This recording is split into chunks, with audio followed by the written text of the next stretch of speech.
मुलाच्या वाढदिवसानिमित्त आयोजित कार्यक्रमात मसाला भात वाटपावरून झालेला एक क्षुल्लक वाद इतका विकोपाला गेला की एका तरुणावर चाकूने प्राणघातक हल्ला करण्यात आला आहे. चंद्रपूर जिल्ह्यातील मूल शहरातील ताडाळा रस्त्यावर शनिवारी रात्री 9 वाजताच्या सुमारास ही धक्कादायक घटना घडली.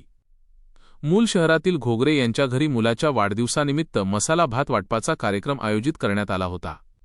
या कार्यक्रमादरम्यान विहीरगाव येथील रहिवासी कुणाल भीमानंद चिकाटे वय 23 आणि पप्पू शामराव मेश्राम वय 23 यांच्यात भात वाटपावरून शाब्दिक चकमक झाली. उपस्थितांनी मध्यस्थी करून हा वाद कार्यक्रमस्थळीच मिटवला. मात्र आरोपी पप्पू मेश्राम याने या वादाचा राग मनात धरला. रात्री 9 वाजताच्या सुमारास कुणाल ताडाळा रस्त्यावरून जात असताना पप्पूने त्याला गाठले आणि त्याच्यावर चाकूने सपासप वार केले. या अचानक झालेल्या हल्ल्यात कुणाल गंभीर जखमी झाला. घटनेनंतर जखमी कुणालला तातडीने मूल येथील उपजिल्हा रुग्णालयात दाखल करण्यात आले.